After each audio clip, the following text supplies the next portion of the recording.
Hello, grammarians. Today we're talking about another kind of irregular plural noun, and that is the foreign plural. Those are words that are borrowed into English from some other language. Words like fungus or cactus or thesis or criteria. And these words come from Latin and Greek, respectively. But don't get the idea that you need to learn to be able to speak Latin or Greek in order to speak English. No, not at all. But while some words that got borrowed into English have lost their language-specific plurals, some have not. Some have maintained those plurals. And it kind of depends on which situation you're using them in. So, for example, in an informal context, it would be perfectly acceptable for you or me to say funguses, like that. But if I was talking to a biologist, she would probably say fungi, if she were talking about them in a scientific context. Just like it's okay in informal speech to talk about cactuses. You're driving along a road in Arizona, you see a lot of cactuses.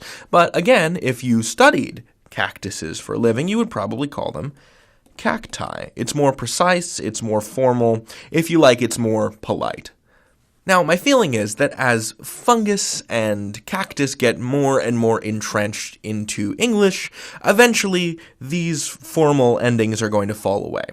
And we're just going to have this regular plural. But for now, there are still some pluralizing rules for other languages that it helps to know. So let's go through those. So I made this little chart to go over the 6 most common Latin and Greek irregular plurals that you're going to encounter in English.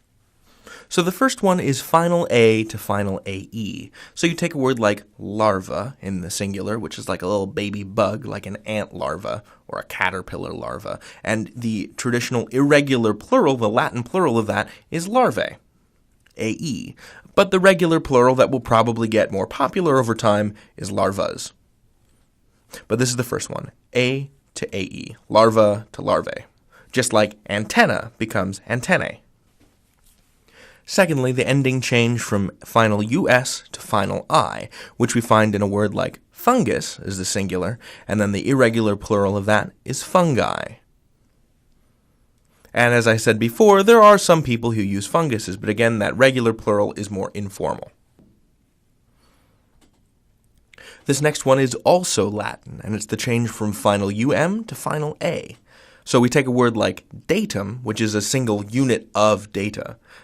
So the plural of data, so we change singular datum to plural data, and there is no accepted. You wouldn't say the datas. That is not an accepted regular plural.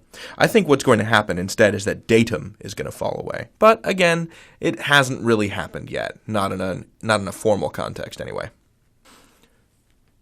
This next one is also Latin, and it's final EX or final IX to final ICES. So if you take a word like index or matrix, the plural of that is not indexes, but indices.